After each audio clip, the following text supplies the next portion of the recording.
हरे कृष्ण। ओम भास्कराय नमः। आप सभी का दिन शुभ हो और आप सभी को मेरा हाथ जोड़कर नमन। प्रिय श्रोताओं, आज ज्येष्ठ मास के कृष्ण पक्ष की द्वादशी तिथि है। आज दिनांक है 24 मई और दिन है शनिवार। आज ज्येष्ठ मास का 12वां दिन है और आज आयुष्मान योग दोपहर 3:01 तक रहेगा और बाद में सौभाग्य योग प्रारंभ हो जाएगा। ये बहुत ही शुभ योग हैं जिनमें आप मनोकामना पूर्ति के लिए चाहे तो कोई उपाय या पूजा पाठ या दान आदि दे सकते हैं। श्रोताओं, ज्येष्ठ मास की ये पावन यात्रा अब उस मोड़ पर आ गई है जहाँ केवल नियम नहीं बल्कि भीतर की सच्ची भक्ति ही मार्गदर्शक बनती है। 12वां दिन एक ऐसा दिन है जो मन की चंचलता को त्याग कर भगवान के चरणों में पूर्ण समर्पण करना सिखाता है। इस दिन की कथा हमें बताती है कि भगवान तक पहुंचने के लिए साधन से ज़्यादा साधना की भावना जरूरी होती है। ये व्रत केवल एक कर्म नहीं बल्कि आत्मा की पुकार है जो हर जप, हर उपवास और हर भावना में भगवान को ढूंढती है। प्रिय श्रोताओं, आज का अध्याय शुरू करने से पहले हम सभी मिलकर माँ गंगा से प्रार्थना करें। हे माँ गंगे, आप त्रिलोकों को पवित्र करने वाली भगवती विष्णुपदी, शिव जी की जटाओं में लहराने वाली कल्याणी हो। आपकी एक बूंद से पापों का नाश होता है। आपके दर्शन मात्र से जन्म जन्मांतर के दोष मिट जाते हैं।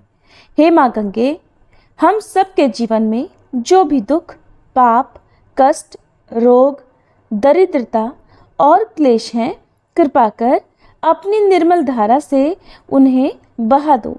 हमारे हृदय को शुद्ध करो, विचारों को पावन बनाओ और मोक्ष की राह दिखाओ। हे गंगे माँ, आपकी शरण में आकर हम सभी आपसे करुणा की याचना करते हैं। हे पापहारिणी, कृपा कर हमें अपने चरणों में स्थान दो और हमारे जीवन को पुण्यमय बना दो। सभी प्रेम से बोलिए गंगे मैया की जय। अब आज के अध्याय का शुभारंभ करेंगे दशरथ कृत शनि स्तोत्र और शनिदेव की कथा के साथ। जिनके शरीर का वर्ण कृष्ण नील तथा भगवान शंकर के समान है, उन शनिदेव को नमस्कार है। जो जगत के लिए कालाग्नि और कृतांत रूप हैं, उन शनैश्चर को बारंबार नमस्कार है। जिनका शरीर कंकाल जैसा मांसहीन तथा जिनकी दाढ़ी मूछ और जटा बड़ी हुई है, उन शनिदेव को नमस्कार है। जिनके बड़े बड़े नेत्र, पीठ में सटा हुआ पेट और भयानक आकार है, उन शनैश्चर देव को नमस्कार है।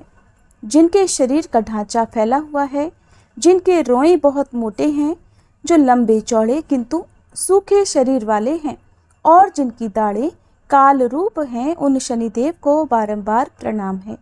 हे शनैः, आपके नेत्र कोटर के समान गहरे हैं। आपकी ओर देखना कठिन है। आप घोर रौद्र, भीषण और विकराल हैं। आपको नमस्कार है। वलीमुख, आप सब कुछ भक्षण करने वाले हैं। आपको नमस्कार है। सूर्य नंदन, भास्कर पुत्र, अभय देने वाले देवता, आपको प्रणाम है। नीचे की ओर दृष्टि रखने वाले शनिदेव, आपको नमस्कार है। संवर्तक, आपको प्रणाम है। मंद गति से चलने वाले शनैश्चर, आपका प्रतीक तलवार के समान है। आपको पुनः पुनः प्रणाम है। आपने तपस्या से अपनी देह को दग्ध कर लिया है। आप सदा योगाभ्यास में तत्पर, भूख से आतुर और अतृप्त रहते हैं। आपको सदा सर्वदा नमस्कार है। ज्ञान नेत्र, आपको प्रणाम है। काश्यप नंदन, सूर्यपुत्र शनिदेव, आपको नमस्कार है। आप संतुष्ट होने पर राज्य दे देते हैं और रुष्ट होने पर उसे तत्काल हर लेते हैं। देवता, असुर, मनुष्य, सिद्ध, विद्याधर और नाग, ये सब आपकी दृष्टि पड़ने पर समूल नष्ट हो जाते हैं। देव, मुझ पर प्रसन्न होइए। मैं वर पाने के योग्य हूँ और आपकी शरण में आया हूँ। बोलिए शनिदेव भगवान की जय। एक बार की बात है कि सभी नवग्रहों में, जिनमें सूर्य, चंद्र, मंगल, बुध, बृहस्पति, शुक्र, शनि, राहु और केतु में विवाद छिड़ गया कि इन सब में बड़ा कौन है। सभी आपस में विवाद करने लगे, लेकिन कोई निर्णय न निकलने पर देवराज इंद्र के पास वे निर्णय कराने पहुंचे। सभी ग्रहों को अपने सामने उपस्थित देखकर इंद्रदेव घबरा गए। फिर उन्होंने निर्णय करने में अपनी असमर्थता जताई, परंतु उन्होंने ये भी कहा, इस समय पृथ्वी पर राजा विक्रमादित्य का राज है, जो कि अति न्यायप्रिय हैं, वे ही इसका निर्णय कर सकते हैं। तब सभी ग्रह एक साथ राजा विक्रमादित्य के पास पहुंचे और अपना विवाद बताया, साथ ही निर्णय करने के लिए भी कहा। राजा विक्रमादित्य इस समस्या से चिंतित थे, क्योंकि वे जानते थे कि जिस किसी को भी छोटा बताया वही क्रोधित हो उठेगा। तब राजा को एक उपाय सूझा। उन्होंने स्वर्ण, रजत, कांस्य, पीतल, शीशा, रांगा, जस्ता, अभ्रक और लोहे से 9 सिंहासन बनवाए और उन्हें इसी क्रम से रख दिया। फिर उन सबसे निवेदन किया कि आप सभी अपने अपने सिंहासन पर स्थान ग्रहण करें। जो भी अंतिम सिंहासन पर बैठेगा वही सबसे छोटा होगा। इसके अनुसार लौह सिंहासन सबसे बाद में होने के कारण शनिदेव सबसे बाद में बैठे तो वही सबसे छोटे कहलाए। अब शनिदेव को लगा कि राजा ने ऐसा जानबूझकर किया है, तो वह क्रोध में आकर राजा विक्रमादित्य से बोले, राजा तू मुझे नहीं जानता। सूर्य 1 राशि में 1 महीना, चंद्रमा 2.25 दिन, मंगल 1.5 महीना, बृहस्पति 13 महीने, बुध और शुक्र 1-1 महीने विचरण करते हैं, लेकिन मैं 2.5 से 7.5 साल तक रहता हूँ। बड़े बड़ों का मैंने विनाश किया है। श्री राम की 7.5 आई तो उन्हें वनवास हो गया। रावण की आई तो उसकी लंका को वानरों की सेना से हारना पड़ा। अब तुम सावधान होकर रहना। ऐसा कहकर कोपित हुए शनिदेव जी वहां से चले गए और तब अन्य ग्रह भी खुशी खुशी चले गए। कुछ समय बाद राजा की 7.5 आई। तब शनिदेव घोड़ों के सौदागर बनकर वहां आए। उनके पास कई सारे बढ़िया घोड़े थे। राजा ने यह समाचार सुनकर अपने अश्वपाल को अच्छे घोड़े खरीदने की आज्ञा दी। उसने कई अच्छे घोड़े खरीदे और एक सर्वोत्तम घोड़े को राजा की सवारी करने दे दिया। अब जैसे ही राजा उस घोड़े पर सवार हुए, वह घोड़ा सरपट वन की ओर भागा और घने जंगल में पहुंचकर वह अंतर्ध्यान हो गया। अब राजा भूख प्यास से भटकते रहे। तब एक ग्वाले ने उन्हें पानी पिलाया। राजा ने प्रसन्न होकर उसे अपनी अंगूठी दी और वह अंगूठी देकर राजा अपने नगर को चल पड़े। वहां उन्होंने अपना नाम उज्जैन निवासी वीका बताया और वहां उन्होंने एक सेठ की दुकान में रुककर जलपान किया। कुछ देर रुककर आराम भी किया। भाग्यवश उस सेठ की उस दिन खूब बिक्री हुई। अब सेठ रूप बदले हुए राजा विक्रमादित्य को अपने साथ अपने घर ले गया। वहां पर राजा ने खूंटी पर देखा कि एक हार टंगा हुआ है जिसे खूंटी निगल रही है। देखते ही देखते थोड़ी देर में पूरा हार गायब हो गया। तब सेठ ने वापस आने पर देखा कि हार तो गायब है। सेठ ने समझा कि वीका ने ही उसे चुराया है। फिर तो सेठ ने कोतवाल के पास उन्हें पकड़वा दिया। अब उस नगर के राजा ने भी राजा विक्रमादित्य को चोर समझकर उनके हाथ पैर कटवा दिए और नगर के बाहर फेंकवा दिया। वहां से एक तेली निकल रहा था जिसे दया आई और उसने वीका को अपनी गाड़ी में बिठाया। वह अपनी जीभ से बैलों को हाँकने लगा। उस समय तक राजा की शनि दशा समाप्त हो गई। वर्षा ऋतु आने पर राजा मल्हार गाने लगे। राजा जिस नगर में थे वहां की राजकुमारी मनभावनी को उनका गाना इतना पसंद आया कि उसने मन ही मन प्रण कर लिया कि वह उस राग गाने वाले से ही विवाह करेगी। राजकुमारी ने दासी को राग गाने वाले को ढूंढने भेजा। तब दासी ने बताया कि वह तो एक चौरंगिया अर्थात अपाहिज है, परंतु राजकुमारी नहीं मानी। अगले ही दिन वह भूख प्यास त्याग कर अनशन पर बैठ गई कि विवाह करेगी तो उसी से करेगी। बहुत समझाने पर भी जब राजकुमारी नहीं मानी तो राजा ने उस तेली को बुला भेजा और विवाह की तैयारी करने को कहा। फिर तो उसका विवाह राजकुमारी से हो गया। तब एक दिन सोते हुए स्वप्न में शनिदेव ने राजा को दर्शन देकर कहा कि राजन, देखा तुमने मुझे छोटा बताकर कितना दुख झेला है। तब राजा ने उनसे क्षमा मांगी और प्रार्थना करते हुए कहा, हे शनिदेव, जैसा दुख मुझे दिया है किसी और को मत दीजिएगा। तब शनिदेव मान गए और कहा कि जो मेरी कथा और व्रत करेगा उसे मेरी दशा में कभी कोई दुख नहीं होगा। जो व्यक्ति रोज मेरा ध्यान करेगा और चींटियों को आटा डालेगा उसकी भी सभी मनोकामनाएं पूर्ण होंगी। और ऐसा कहकर शनिदेव ने राजा को हाथ पैर वापस कर दिए। इधर प्रातःकाल आंख खुलने पर राजकुमारी ने देखा तो वह बड़ी आश्चर्यचकित हुई। तब वीका अर्थात राजा विक्रमादित्य ने राजकुमारी को बताया कि वह उज्जैन के राजा विक्रमादित्य हैं। जानकर सभी अत्यंत प्रसन्न हुए। सेठ ने जब सुना तो वह राजा के पैरों पर गिरकर क्षमा मांगने लगा। राजा ने कहा कि ये तो शनिदेव का क्रोध था, इसमें किसी का कोई दोष नहीं। सेठ ने फिर भी निवेदन किया कि राजन, मुझे शांति तभी मिलेगी जब आप मेरे घर चलकर भोजन करेंगे। तब सेठ ने अपने घर तरह तरह के व्यंजनों से राजा का सत्कार किया। सभी ने देखा कि जो खूंटी हार निगल गई थी वही अब उसे उगल रही थी। सेठ ने अनेक मोहरे देकर राजा का धन्यवाद किया। इसके बाद राजा रानी को लेकर अपने राज्य वापस लौट आए, जहां पर उनका खूब धूमधाम से स्वागत किया गया। राजा विक्रमादित्य ने कहा कि उन्होंने शनिदेव को छोटा बताया था, लेकिन वे तो सर्वश्रेष्ठ हैं। तब से राजा विक्रमादित्य के राज्य में शनिदेव की पूजा और कथा रोज होने लगी। प्रेम से बोले शनिदेव महाराज की जय। अब सुनिए आज का महात्म्य। भगवान सूर्य जो कि संपूर्ण जगत के आदि हैं, मूल हैं, इसी कारण इनका एक नाम आदित्य भी है। देवराज इंद्र आदि देवता इन्हीं से उत्पन्न हुए हैं और देवताओं तथा जगत का संपूर्ण तेज भी इन्हीं का है। अग्नि में दी गई आहुति सूर्य नारायण को ही प्राप्त होती है, इसलिए आदित्य से ही वृष्टि उत्पन्न होती है। वृष्टि से अर्थात वर्षा से अन्न उत्पन्न होता है और अन्न से प्रजा का पालन होता है। ध्यान करने वाले लोगों के लिए ध्यान रूप और मोक्ष प्राप्त करने की इच्छा से आराधना करने वाले लोगों के लिए ये मोक्ष स्वरूप है। क्षण, मुहूर्त, दिन, पक्ष, मास, ऋतु, अयन, संवत्सर तथा युग की कल्पना सूर्य नारायण के बिना संभव ही नहीं है। काल नियम के बिना अग्निहोत्र आदि कर्म नहीं हो सकते। ऋतु विभाग के बिना पुष्प, फल तथा मूल की उत्पत्ति संभव नहीं है, और उनके न रहने से तो संपूर्ण जगत के व्यवहार ही नष्ट हो जाएंगे।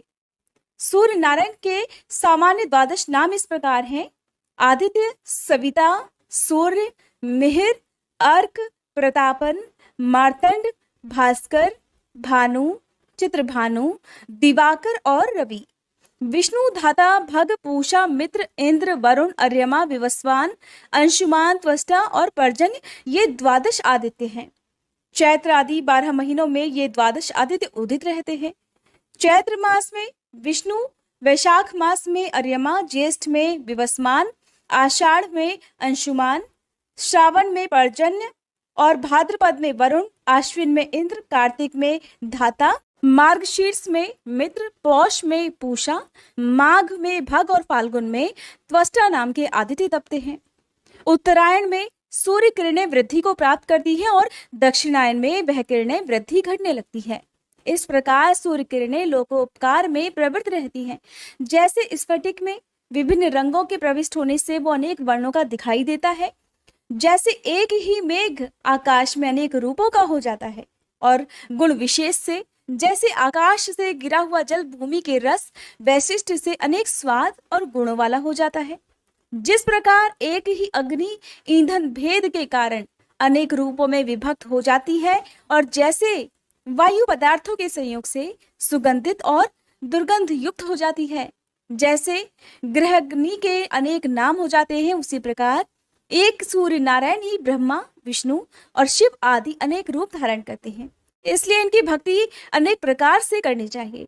इस प्रकार जो सूर्य नारायण को जानता है वह रोग तथा पापों से शीघ्र ही मुक्त हो जाता है। पापी पुरुष की सूर्य नारायण के प्रति भक्ति कभी नहीं होती। इसलिए हे सांब, तुम सूर्य नारायण की आराधना करो, जिससे तुम इस भयंकर व्याधि से मुक्त होकर सभी कामनाओं को प्राप्त कर लोगे। अब जानिए भगवान सूर्य के परिवार के बारे में। सुमंतु मुनि कहने लगे, हे राजन, सांब ने नारद जी से पुनः पूछा, हे महामुने, आपने भगवान सूर्य नारायण की अत्यंत आनंदप्रद महात्म्य का वर्णन किया, जिससे मेरे हृदय में उनके प्रति दृढ़ भक्ति उत्पन्न हो गई। अब आप भगवान सूर्य नारायण की पत्नी महाभागा, राज्ञी और निक्षुभा तथा दिंडी और पिंगल आदि के विषय में भी बताइए। तब नारद जी कहने लगे, सांब, भगवान सूर्य नारायण की राज्ञी और निक्षुभा नाम की 2 पत्नियां हैं। इसमें से राज्ञी को द्यौ अर्थात स्वर्ग और निक्षुभा को पृथ्वी भी कहा जाता है। शुक्ल सप्तमी तिथि को द्यौ के साथ और मार्ग कृष्ण पक्ष की सप्तमी तिथि को निक्षुभा अर्थात पृथ्वी के साथ सूर्य नारायण का संयोग होता है, जिससे राज्ञी द्यौ से जल और निक्षुभा पृथ्वी से तीनों लोगों के कल्याण के लिए अनेक प्रकार की सस्य संपत्तियां अर्थात अन्न उत्पन्न होता है। सस्य अर्थात अन्न को देखकर अत्यंत प्रसन्नता से ब्राह्मण हवन करते हैं। स्वाहाकार तथा स्वाधाकार से देवताओं और पितरों की तृप्ति होती है। जिस प्रकार रागी अपने दो रूपों में हुई और ये जिनकी पुत्री हैं तथा इनकी जो संतानें हुई उनका हम वर्णन करते हैं, इसे अब आप प्रेम पूर्वक सुनिए। सांब ब्रह्मा के पुत्र मरीचि, मरीचि के कश्यप, कश्यप से हिरण्यकशिपु, हिरण्यकशिपु से प्रहलाद, प्रहलाद से विरोचन नाम का पुत्र हुआ। विरोचन की बहन का विवाह विश्वकर्मा के साथ हो गया, जिससे संज्ञा नाम की कन्या उत्पन्न हुई। मरीचि की सुरूपा नाम की कन्या का विवाह अंगिरा ऋषि से हो गया, जिससे बृहस्पति उत्पन्न हुए। बृहस्पति की ब्रह्मवादिनी बहन ने 8वें प्रभास नामक वसु से पाणी ग्रहण किया, जिसका पुत्र विश्वकर्मा समस्त शिल्पों को जानने वाला हुआ। उन्हीं का नाम त्वष्टा भी है, जो देवताओं के बड़े ही हुआ करते हैं। इन्हीं की कन्या संज्ञा को रागी कहा जाता है। इन्हीं को द्यौ, त्वष्टाशी, प्रभा तथा सुरेणु भी कहते हैं। इन्हीं संज्ञा की छाया का नाम निक्षुभा है। सूर्य नारायण की संज्ञा नामक भार्या अर्थात पत्नी बड़ी ही रूपवती और पतिव्रता थी, किंतु भगवान सूर्य नारायण मानव रूप में उसके समीप नहीं जाते थे और अत्यधिक तेज से परिव्याप्त होने के कारण सूर्य नारायण का वह स्वरूप सुंदर मालूम नहीं होता था, इसलिए वो संज्ञा को भी अच्छा नहीं लगता था। संज्ञा से 3 संतानें उत्पन्न हुई, किंतु सूर्य नारायण के तेज से व्याकुल होकर वह अपने पिता के घर चली गई और हजारों वर्षों तक वहीं पर रही। जब पिता ने संज्ञा से पति के घर जाने के लिए अनेक बार कहा, तब वह उत्तर कुरुदेश को चली गई। वहां वह अश्विनी का रूप धारण करके तृण आदि चरती हुई समय बिताने लगी। सूर्य भगवान के समीप संज्ञा के रूप में उसकी छाया निवास करती थी। सूर्य उसे ही संज्ञा समझते थे। उससे 2 पुत्र हुए और एक कन्या हुई, श्रुत श्रवा तथा श्रुतकर्मा। ये 2 पुत्र और अत्यंत सुंदर तपती नाम की कन्या छाया की संतानें हैं। श्रुत श्रवा तो सावर्णी मनु के नाम से प्रसिद्ध होगा और श्रुतकर्मा ने शनिश्चर नाम से प्रसिद्धि प्राप्त की। संज्ञा जिस प्रकार से अपनी संतानों से स्नेह करती थी, वैसा स्नेह छाया ने नहीं किया। इस अपमान को संज्ञा के ज्येष्ठ पुत्र सावर्णी मनु ने तो सहन कर लिया, किंतु उनके छोटे पुत्र यम अर्थात धर्मराज सहन नहीं कर सके। छाया ने जब बहुत ही क्लेश देना शुरू कर दिया, तब क्रोध में आकर बालपन तथा भावी प्रबलता के कारण उन्होंने अपनी विमाता छाया की भर्त्सना की और उसे मारने के लिए अपना पैर उठा दिया। ये देखकर क्रुद्ध विमाता छाया ने उन्हें कठोर शाप दे डाला। कहने लगी, दुष्ट, तुम अपनी माँ को पैर से मारने के लिए तैयार हो रहे थे, इसलिए तुम्हारा ये पैर टूट कर गिर जाए। छाया के शाप से विवल होकर यम अपने पिता के पास गए और उन्हें सारा वृतांत कह सुनाया। पुत्र की बातें सुनकर सूर्य नारायण कहने लगे, पुत्र, इसमें कुछ विशेष कारण तो जरूर होगा, क्योंकि अत्यंत धर्मात्मा तुझ जैसे पुत्र के ऊपर माता को क्रोध आया है। सभी पापों को तो निदान है, किंतु माँ के शाप का कभी अन्यथा नहीं हो सकता। पर मैं तुम्हारे ऊपर अधिक स्नेह होने के कारण एक उपाय कहता हूँ। यदि तुम्हारे पैर के मांस को लेकर कृमि भूमि पर चले जाए, तो इससे माता का शाप भी सत्य हो जाएगा और तुम्हारे पैर की भी रक्षा हो जाएगी। सुमंतु मुनि कहने लगे, राजन, इस प्रकार पुत्र को आश्वासन देकर सूर्य नारायण छाया के समीप जाकर कहने लगे, छाये, तुम इनसे स्नेह क्यों नहीं करती हो? एक माँ के लिए तो सभी संतानें समान ही होनी चाहिए। ये सुनकर छाया ने कोई उत्तर नहीं दिया, जिससे सूर्य नारायण को क्रोध आ गया और वे शाप देने के लिए तैयार हो गए। छाया भगवान सूर्य को क्रुद्ध देखकर डर गई और उसने अपना संपूर्ण वृतांत बतला दिया। तब सूर्य अपने ससुर विश्वकर्मा के पास गए। अपने जामाता सूर्य को क्रोधित देखकर विश्वकर्मा ने उनका पूजन किया तथा मधुर वचनों से उन्हें शांत किया और कहने लगे, देव, मेरी पुत्री संज्ञा आपके अत्यंत तेज को सहन न कर सकने के कारण वन को चली गई है और वह आपके उत्तम रूप के लिए वहां पर महान तपस्या कर रही है। श्री ब्रह्मा जी ने मुझे आज्ञा दी है कि यदि उनकी अभिरुचि हो तो तुम संसार के कल्याण के लिए सूर्य को तराशकर उत्तम रूप बनाओ। विश्वकर्मा का ये वचन सूर्य नारायण ने स्वीकार कर लिया और तब विश्वकर्मा ने शाक द्वीप में सूर्य नारायण को भ्रमी अर्थात खराद पर चढ़ाकर उनके प्रचंड तेज को खराद डाला, जिससे उनका रूप बहुत कुछ सौम्य बन गया। सूर्य नारायण ने भी अपने योग बल से इस बात की जानकारी की कि संपूर्ण प्राणियों से आदर्श हमारी पत्नी संज्ञा अश्विनी के रूप को धारण करके उत्तर कुरु में निवास कर रही है। अतः सूर्य भी स्वयं अश्व का रूप धारण कर उसके पास आकर मिले। फलतः फिर बाद में अश्विनी से देवताओं के वैद्य जुड़वा अश्विनी कुमारों का जन्म हुआ, जिनके नाम है नासत्य और दस्र। इसके बाद सूर्य नारायण ने अपना वास्तविक रूप धारण किया। उस रूप को देखकर संज्ञा अत्यंत प्रीति से प्रसन्न हो गई और वह उनके समीप चली गई। फिर संज्ञा से रेवंत नाम का पुत्र उत्पन्न हुआ, जो कि भगवान सूर्य नारायण के समान ही सौंदर्य संपन्न था। इस प्रकार सावर्णी मनु, यम, यमुना, शनि, तपती, 2 अश्विनी कुमार, वैवस्वत मनु और रेवंत, ये सब सूर्य नारायण की संतानें हुई।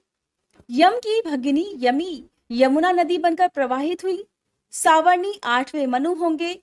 सावर्णी मनु मेरु पर्वत के पृष्ठ प्रदेश पर तपस्या कर रहे हैं। सावर्णी के भ्राता शनि एक ग्रह बन गए और उनकी भगिनी तपती नदी बन गई, जो विंध्यगिरि से निकलकर पश्चिमी समुद्र में जाकर मिल जाती है।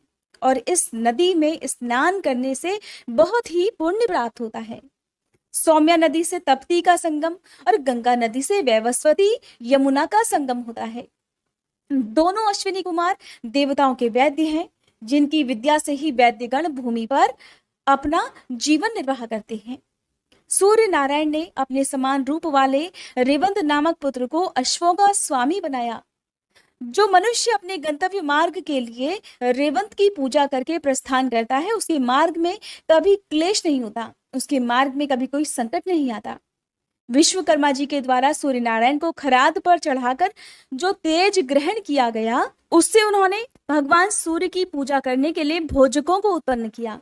जो अमित तेजस्वी सूर्य नारायण की संतानोत्पत्ति की इस कथा को सुनता अथवा पढ़ता है, वह सभी पापों से मुक्त होकर अंत में सूर्य लोक को प्राप्त हो जाता है। हरे कृष्णा। आज के अध्याय में बस इतना ही। इसके आगे का वृतांत आप सभी आने वाले अध्याय में जरूर सुनिएगा। श्री रवि हरत हो घोरतम अगणित किरण पसारी, वंदन करूं तब चरणन में अर्घ देऊं जलधारी। सकल सृष्टि के स्वामी हो सचराचर के नाथ, निस्दिन होत तुमसे ही होवत संध्या प्रभात। जय भगवान सूरतमहारी, जय खगेश दिन कर शुभकारी। तुम हो सृष्टि के नेत्र स्वरूपा, त्रिगुणधारी त्रैवेद स्वरूपा। तुम ही करता पालक संहारक, भुवन चतुर्दश के संचालक। सुंदर बदन चतुर्भुजधारी, रश्मि रथी तुम गगन विहारी। चक्र शंख अरु श्वेत कमलधर, वर मुद्रा सोहत चोटे कर। शीश मुकुट कुंडल गलमाला, चारु तिलक तब भाल विशाला। सप्त अश्वरथ अति द्रुतगामी, अरुण साथी गति अविरामी। रक्त वरुण आभूषण धारक, अति प्रिय तोहे लाल पदारथ। सर्वात्मा कहे तुम्हें ऋग्वेदा, मित्र कहे तुमको सब वेदा। पंच देवों में पूजे जाते, मनोवांछित फल साधक पाते। द्वादश नाम जाप उद्धारक, रोग शोक अरु कष्ट निवारक। माँ कुंती तब ध्यान लगायो, दानवीर सूत कर्ण सो पायो। राजा युधिष्ठिर तब जस गायो, अक्षय पात्र वो वन में पायो। शस्त्र त्याग अर्जुन अकुरायो, बन आदित्य हृदय से पायो। विंध्याचल तब मार्ग में आयो, हाहाकार तिमिर से छायो। मुनि अगस्त गिरि गर्व मिटायो, निज तप बल से विंध्य नवायो। मुनि अगस्त तब महिमा गाई, सुमिर भये विजयी रघुराई। तोहे विरोग मधुर फल जाना, मुख में ली नहीं तोहे हनुमाना।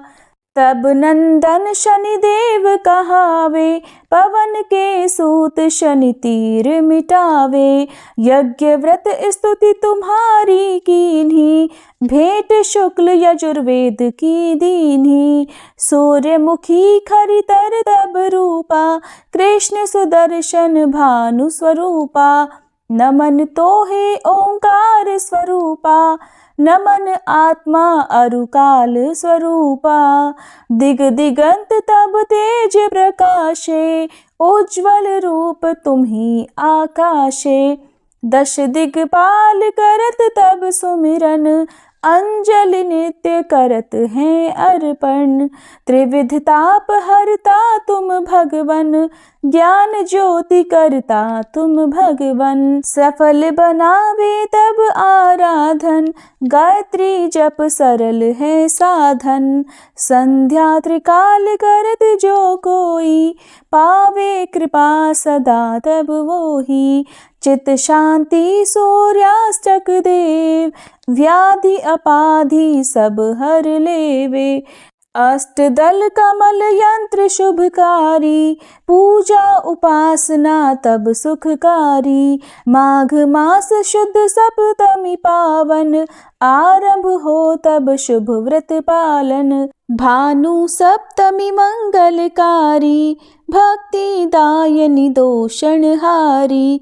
रविवासर जो तुमको ध्यावे, पुत्रादिक सुख वैभव पावे। पाप रूपी पर्वत के विनाशी, व्रज रूप तुम हो अविनाशी। राहु आन तब ग्रास बनावे, ग्रहण सूर्यता को लग जावे। धर्म दान तब करते हैं साधक, मिटत राहु तब पीड़ा बाधक। सूर्य देव तब कृपा कीजे, दीर्घ आयु बल बुद्धि दीजे। सूर्य उपासना कर नित ध्यावे, कुष्ठ रोग से मुक्ति पावे। दक्षिण दिशा तोरी गति जावे, दक्षिणायन वो ही कहलावे। उत्तर मार्गी तोरो रथ होवे, उत्तरायण तब वो कहलावे। मन और वचन कर्म हो पावन, संयम करता भलित आराधन। भरत दास चिंतन करत घर दिन कर तब ध्यान, रखियो कृपा इस भक्त पे तुम्हारी सूर्य भगवान। ओम जय सूर्य भगवान, जय हो दिन कर भगवान। जगत के नेत्र स्वरूपा, तुम हो त्रिगुण स्वरूपा। धरत सब ही तब ध्यान, ओम जय सूर्य भगवान। सारथी अरुण है प्रभु, तुम श्वेत कमल धारी। तुम चार भुजाधारी, अश्व है सात तुम्हारे। कोटि किरण पसारे, तुम हो देव महान। ओम जय सूर्य भगवान। उषा काल में जब तुम उदयाचल आते, सब तब दर्शन पाते। फैलाते उजियारा, जागता तब जग सारा। करे सब तब गुणगान, ओम जय सूर्य भगवान। संध्या में भुवनेश्वर अस्ताचल जाते, गोधन तब घर आते। गोधूली बेला में हर घर हर आंगन में, हो तब महिमा गान। ओम जय सूर्य भगवान। देव दनुज नर नारी, ऋषि मुनिवर भजते। आदित्य हृदय जपते, स्तोत्र ये मंगलकारी। इसकी है रचना न्यारी, दे नव जीवन दान। ओम जय सूर्य भगवान। तुम हो त्रिकाल रचयिता, तुम जग के आधार। महिमा तब अपरंपार, प्राणों का सिंचन करके। भक्तों को अपने देते, बल बुद्धि और ज्ञान। ओम जय सूर्य भगवान। भूचर जलचर खेचर, सबके हो प्राण तुम्ही। सब जीवों के प्राण तुम्ही। वेद पुराण बखाने, धर्म सभी तुम्हें माने। तुम ही सर्वशक्तिमान, ओम जय सूर्य भगवान। पूजन करती दिशाएं पूजे दश दिक्पाल, तुम भुवनों के प्रतिपाल। ऋतुएं तुम्हारी दासी, तुम शाश्वत अविनाशी, शुभकारी अंशुमान। ओम जय सूर्य भगवान। ओम जय सूर्य भगवान। जय हो दिनकर भगवान। जगत के नेत्र स्वरूपा, तुम हो त्रिगुण स्वरूपा, धरत सब ही तब ध्यान। ओम जय सूर्य भगवान। ओम जय सूर्य भगवान।